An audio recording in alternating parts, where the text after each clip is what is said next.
Before we begin, tell me, where are you listening from tonight? Perhaps your room is dim, a soft light on the wall. Perhaps it's raining outside or snow is falling quietly beyond the glass. Wherever you are, the world is calm now, and we can travel back to a time when calm was rare. Close your eyes for a moment. Picture a crown, not as a shining symbol, but as an object, heavy, cold, and beautiful. Imagine the sound it makes when it's placed upon a head, that faint metallic echo that marks the beginning of something larger than one life. Every king begins with the same promise: to lead, to protect, to endure. But some crowns are too heavy to carry. Power is not just a gift, it is a mirror. And when a man looks into that mirror and sees only himself, the kingdom begins to crumble. Tonight we'll wander through the dark corridors of history, from England to France, from Russia to Rome, and beyond, to meet the rulers whose names became warnings. Some were cruel, some were broken, some were simply lost in their own reflection. This is the story of the worst kings in history. Let the candle burn low, let the noise fade, and let's begin. When we call someone the worst king, what do we really mean? Do we mean blood spilled, lives lost, or something quieter, a kind of moral collapse that infects everything around it? A bad king does not always begin as a villain. Some start as visionaries, some as frightened children, some as men who truly believed they were chosen for greatness. But power has no mercy for the unprepared. In ancient and medieval times, kings were seen as the bridge between God and man. They ruled not because of votes or merit, but by divine right. That belief gave them both certainty and isolation. When no one can question you, even your thoughts begin to sound like truth. Power, unchecked, reshapes the human mind. It rewards anger. It whispers that fear is wisdom and pride is strength. And slowly, a man begins to confuse his wants with the needs of his people. The worst kings in history were not born monsters. They were men who failed to understand that ruling required more than authority. It required wisdom they didn't possess, compassion they couldn't maintain, and humility they never learned. They show us that the greatest danger to any kingdom is not an external enemy, but a ruler who believes he is above reproach, who surrounds himself with yes men and silences dissent, who mistakes fear for respect and obedience for loyalty. These kings did not just fail politically, they failed as human beings trying to carry something too large for one soul. Let's start in medieval England, in the cold and muddy fields of Runnymede, where one man's greed and arrogance helped invent the very concept of liberty. He was called John Lackland, and from the beginning, that name carried prophecy. The youngest son of Henry II, the brother of the great Richard the Lionheart, John was born into greatness he would never earn. As a child, he was overlooked. His older brothers received lands and titles while John received nothing. There was simply nothing left to give. He learned early to be clever instead of brave, manipulative instead of honest. He was educated, sharp, and always calculating, but beneath that intelligence was something hollow. When Richard died in 1199, John seized the crown. His nephew Arthur had a stronger claim, but John moved faster and took what he wanted. Almost immediately everything he touched began to rot. He waged war against France, and lost nearly all of England's continental lands. Normandy, Anjou, Brittany, gone within a few years. Lands that had belonged to his family for generations were lost through incompetence and poor strategy. The nobles began to whisper that he was cursed. John didn't forgive whispers. He ruled with suspicion that bordered on paranoia. Every noble was a traitor waiting to be discovered, every churchman a spy, every village a source of taxes waiting to be drained. He taxed everything: grain, salt, livestock, even marriages. If a noble refused, John would seize his sons as hostages. Some of those boys were never seen again. If a widow wanted to remarry, she had to pay him a fee for permission, or risk losing her land entirely. But John's greatest mistake was defying the church. He excommunicated the Archbishop of Canterbury and defied Pope Innocent III. In response, the Pope brought down an interdict on England, meaning no Christian ceremony could be held anywhere in the kingdom. For 6 long years, no church bells rang, no masses were said, no marriages were blessed, no babies were baptized, and most terrifyingly, no burials were allowed in consecrated ground. The dead had to be buried in ditches and unmarked graves, their souls denied entry to heaven according to the beliefs of the time. The people began to hate him with a pure and burning hatred. When rebellion came in 1215, it was almost inevitable. His barons united and forced him to the fields of Runnymede. There they made him sign the Magna Carta, a document declaring that even a king must obey the law, that no free man could be imprisoned without trial, that justice should not be sold or denied, that the king was not above the law. John's hand shook as he sealed it. He smiled for the scribes. Then he tore it apart the moment he returned to his castle. He declared it void and hired mercenaries to unleash on his own kingdom. He sent soldiers to burn villages, seize crops, and slaughter livestock. Whole regions of England were devastated. Refugees fled towards cities already swollen with the displaced and dying. Even his mercenaries began to abandon him, realizing they were fighting for a losing cause. When he finally fell ill during another campaign, his situation was desperate. While crossing the Wash, a tidal estuary, his baggage train carrying all the royal wealth was swallowed by quicksand and rising water. The crown jewels, treasure accumulated over generations, all lost in the mud. John made it across, but something in him broke that day. He died shortly after in Newark Castle, feverish and in agony. No one came to help. He died alone, surrounded not by priests or family but by silence. No one mourned him. Chroniclers called him faithless, treacherous, greedy beyond measure. One writer said that hell itself was made fouler by his presence. But from that greed came something strange: freedom. Because of John, the English people began to imagine a world where no man, not even a king, stood above the law. The Magna Carta was reissued after his death and became a foundation of English common law. It spread across the world and influenced constitutions for centuries to come. He was perhaps the worst kind of ruler, one whose failures created the justice he feared most. Charles VI came to the throne in a France already bleeding. War with England, plague, and famine haunted his people. But when he was crowned at age 12, there was hope. He was young, handsome, intelligent, and kind. They called him Charles the Beloved. For a while he was exactly that. He rode through Paris in golden armour, smiling at crowds who genuinely loved him. He lowered taxes, reformed courts, and promised peace. He married Isabeau of Bavaria, and they seemed happy together, producing many children. France began to hope again. But one day in August 1392, under the summer sun, something inside him broke. He was leading an army through the forest near Le Mans, when a page accidentally struck a helmet with his lance. The metallic clang echoed through the trees. Charles suddenly screamed. He drew his sword and slashed at his own soldiers, killing several before collapsing, his eyes blank. When he woke, he remembered nothing. It was the first of many fits. Over the next 30 years, Charles would slip in and out of madness. The periods of lucidity grew shorter. The madness grew stranger. At times, he wandered the palace calling himself by another name, insisting he was not the king. He refused to bathe or change clothes for months, terrified that water would dissolve his skin. His clothes rotted on his body as he stood motionless in his chambers. Most bizarrely, he claimed he was made of glass and would shatter if touched. This was not a metaphor. He genuinely believed his body had transformed into fragile glass. He would stand absolutely still for hours, screaming if anyone came too close. His servants sewed iron rods into his clothes to create a cage around his body, hoping it would make him feel safe. The court fell into chaos. With the king incapacitated, power was up for grabs. His uncles formed rival factions. His wife Isabeau found herself in political intrigues she barely understood. The nobles sensed weakness and civil war erupted. When England invaded again under Henry V, France was too divided to defend itself. At Agincourt in 1415, the French army was slaughtered. Thousands of nobles died in a single afternoon. The Treaty of Troyes in 1420, signed while Charles was deep in madness, disinherited his own son and gave France to the English king. Charles, in one of his lucid moments, was forced to sign away his kingdom. His wife supported the treaty, betraying her own son. The nobles looted the treasury. The people starved.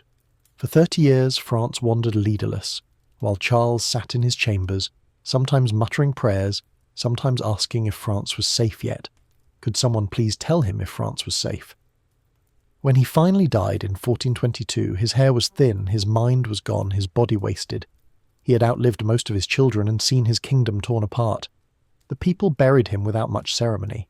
Nobody had time for mourning. But his failure gave birth to resilience, the same resilience that later rose in Joan of Arc, who reminded the French that their kingdom was worth fighting for. Charles VI reminds us that not every bad king is cruel. Some are simply broken, and a broken king can ruin a kingdom as surely as a tyrant. Ivan IV of Russia began as a dreamer. At 16, he became the first man to take the title of Tsar of all Russia. He envisioned unity, power, and divine destiny. But within him, fear had already begun to grow. His childhood was a theatre of cruelty. After his parents died, he was raised by boyars, nobles who beat him, humiliated him, and sometimes starved him. He watched as they poisoned his friends and stole from the crown.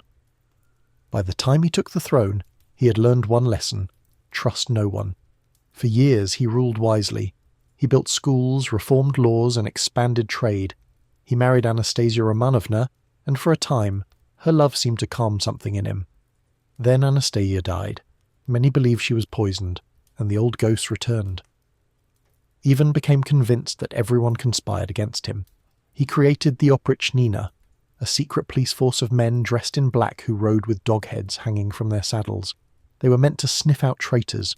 They tortured nobles, executed priests, and burned entire towns. In 1570, Ivan accused the city of Novgorod of treason. The evidence was questionable at best. He rode there himself with his oprichniki and orchestrated one of the worst massacres in Russian history. Thousands were tortured and killed. Many were drowned in the frozen Volkhov River, their bodies left under the ice. The killing went on for weeks. Ivan prayed afterward. He kept detailed records of the dead so monks could pray for their souls. He saw no contradiction in this. He was doing God's work, eliminating traitors, protecting Russia. The fact that many of the traitors were innocent apparently never troubled him. The madness deepened until it consumed even what he loved most.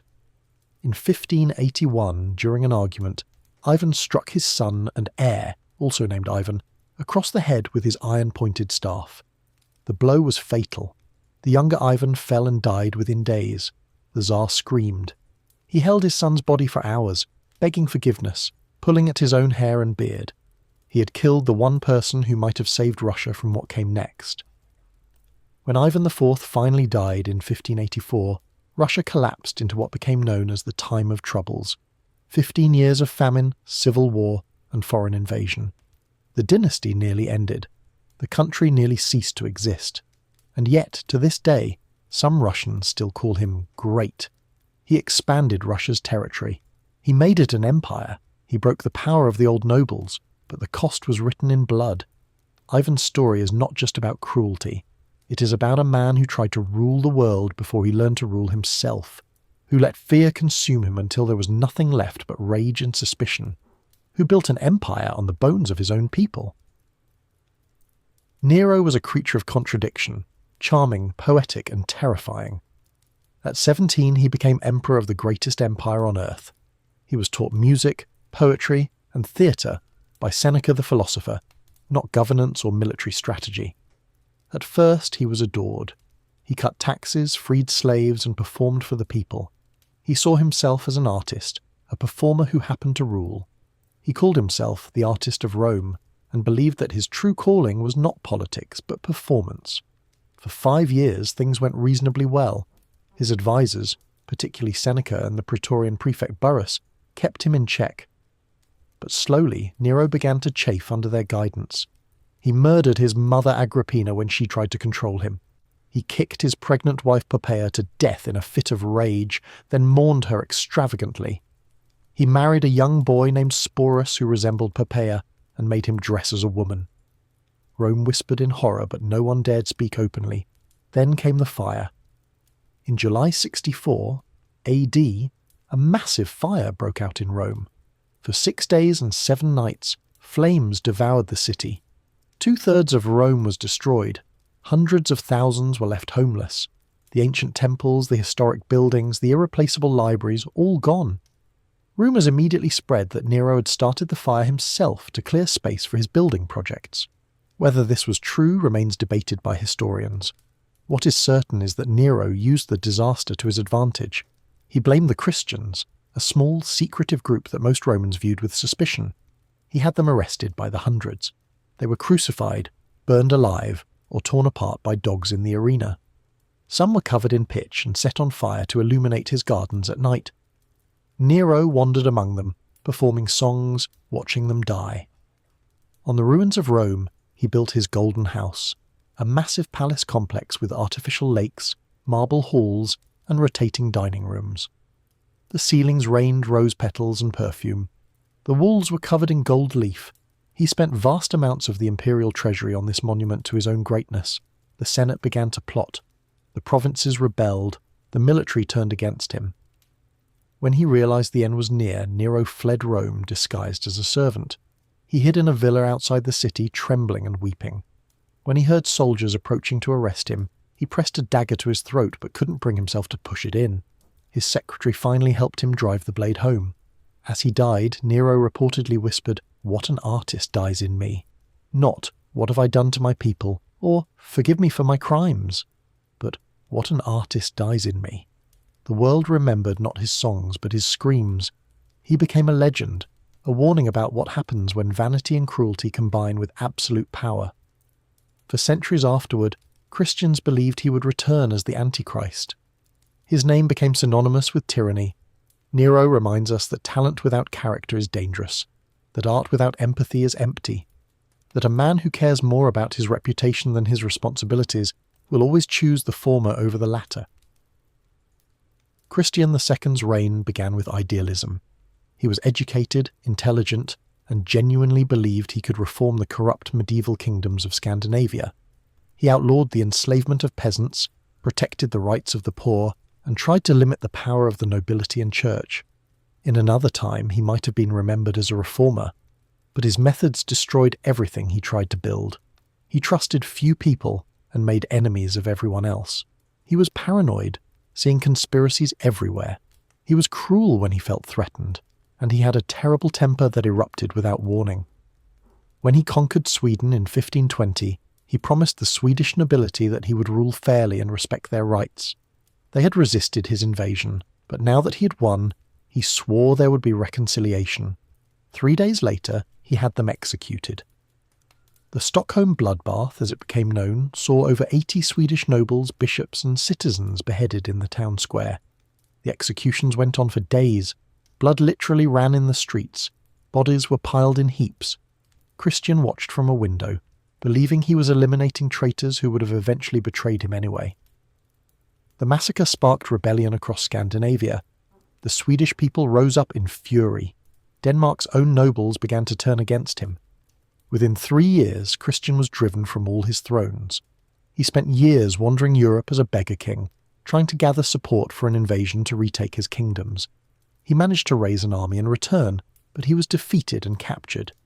He spent the last 27 years of his life in captivity, first in better conditions, then in increasingly harsh ones. For more than a decade, he was kept in a single tower room in Kalundborg Castle. The room was small, dark, and cold. He paced endlessly, reading scripture aloud to walls that didn't answer. He wrote letters that were never sent. He prayed for forgiveness that never came. When he finally died in 1559, he had been imprisoned longer than he had ever ruled. Christian II is a tragedy of good intentions destroyed by bad character. He wanted justice, but delivered terror. He wanted reform, but created chaos. He couldn't control his temper, his suspicions, or his cruelty, and so everything he touched turned to ashes. The Zhengde Emperor ruled the Ming dynasty at one of its most prosperous moments. China was wealthy, powerful, and stable, but the emperor had no interest in any of it. His heart belonged not to power, but to play. He built his own private kingdom within the Forbidden City, streets, shops, brothels, and taverns where he could pretend to be someone else. He would dress as a merchant or a soldier, and spend days wandering these artificial streets, living a fantasy life while the real empire waited for his attention. He ignored his duties almost completely. Ministers would wait for weeks to present urgent business, only to be told the emperor was unavailable. Court ceremonies were postponed or simply forgotten. Reports of floods, famines, and rebellions piled up unread on his desk. He filled his palace with exotic animals, leopards, elephants, exotic birds from distant lands. He spent vast sums importing them. When they died, as they often did, unable to adapt to the palace environment, he simply ordered more. He called himself the Lord of the Western Palace and insisted his ministers address him by this fantasy title. He established a fake military command and gave himself a high rank, then led imaginary campaigns against imaginary enemies. When real rebellions broke out, he sent generals with vague or contradictory orders, then punished them when they failed. The empire began to suffer from his neglect, but he seemed genuinely unaware that anything was wrong. He spent fortunes on entertainment and pleasure, while the treasury depleted. He ignored his official consorts and instead surrounded himself with companions he chose from taverns and theatres. The imperial succession became uncertain because he produced no heirs. Once, during one of his rare actual military campaigns, his boat capsized in a cold river. He nearly drowned. He fell seriously ill shortly after, probably from the exposure and the river water, and died within months. He was only 29 years old. At his funeral, courtiers wept, but many later admitted they were crying from relief, not grief. The empire had been wandering rudderless for 15 years. Now, finally, someone responsible could take control. The Zhengde Emperor represents a particular kind of bad ruler, not cruel or mad, but simply absent. He treated one of the world's greatest empires like a toy he had grown bored with. He reminds us that neglect can be as destructive as tyranny, that a king who refuses to rule is, in his own way, as dangerous as one who rules too harshly. Charles XII was a warrior born. He was reading military manuals at 10, commanding troops at 15, and defeating professional armies at 18. To his soldiers, he was fearless. To his enemies, he was unstoppable. When he became king at 15, Sweden was surrounded by enemies. Russia, Denmark, and Poland had formed an alliance specifically to attack Sweden, while it had a child king. They expected easy victories. They were wrong. Charles XII proved to be a military genius. He defeated Denmark in weeks, forcing them out of the war. He crushed a much larger Russian army at Narva despite being vastly outnumbered. He chased the Polish king out of his own country. By his early 20s, he was the most feared military commander in Europe. But courage without restraint becomes recklessness, and Charles had no restraint. After defeating everyone who had attacked him, the wise move would have been to make peace, to consolidate his gains, to let Sweden rest and recover. But Charles didn't want peace. He wanted victory. Complete, absolute, crushing victory. He decided to invade Russia. His advisors warned him. Russia was vast, with limitless reserves of men. The distances were enormous. The weather was brutal. Napoleon would learn this lesson nearly a century later. Hitler would learn it again after that. Charles didn't listen. The march into Russia was a nightmare. The Russian army used scorched earth tactics, burning everything as they retreated. Swedish soldiers found no food, no shelter, no supplies. Winter descended with terrible fury. The winter of 1708 to 1709 was one of the coldest in recorded history. Men froze to death in their sleep. Horses died by the thousands. Weapons froze and wouldn't fire. Soldiers lost fingers, toes, noses to frostbite. The Swedish army that had seemed invincible slowly disintegrated in the Russian winter. At the Battle of Poltava in 1709, what remained of Charles's army was destroyed. He escaped with a few hundred men to the Ottoman Empire, where he spent years in exile, plotting a return that everyone knew was impossible. He finally returned to Sweden in 1714, but the empire was gone. Russia had taken the Baltic territories. Denmark had reclaimed its losses. Poland was independent again. Sweden was bankrupt and exhausted. Charles, unable to accept defeat, immediately began planning new campaigns. He borrowed money he couldn't repay. He raised the armies from a population that had nothing left to give. He attacked Norway in 1718, still seeking the great victory that would restore Sweden's glory. While inspecting trenches at the siege of Fredriksten, a bullet struck him in the head. He died instantly. To this day, no one knows if it was an enemy shot or if one of his own officers finally ended the madness. He was 36 years old. Charles XII shows us that even greatness, when unbalanced, becomes self-destruction. That courage without wisdom is just stubbornness. That a king who cannot accept reality will lead his people to ruin. 7 men, 7 crowns, 7 mirrors of human failure.